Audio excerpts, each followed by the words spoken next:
Here were the best drops from the past week. At number 5, we have the new originals, Wntd. The print on these are mad. I'm a big fan of how these came out. I actually think this is one of the most underrated brands from Europe. The Dutch brand deserves way more praise. At number 4, we have Out of Services Floral Denim Restock.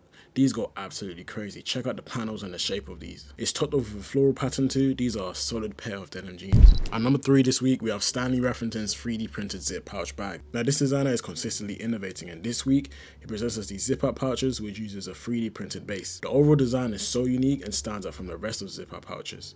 It's also a nice accessory you can match with your outfit. At number 2, we have Sex & Jeans Shotgun Jeans.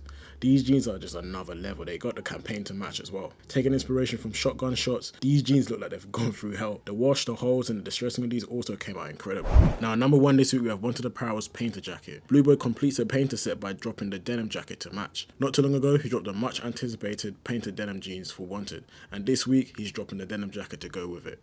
I like the campaign concept behind it as well. That was it for this week's best drops. Stay tapped in with all of the brands and follow us for more.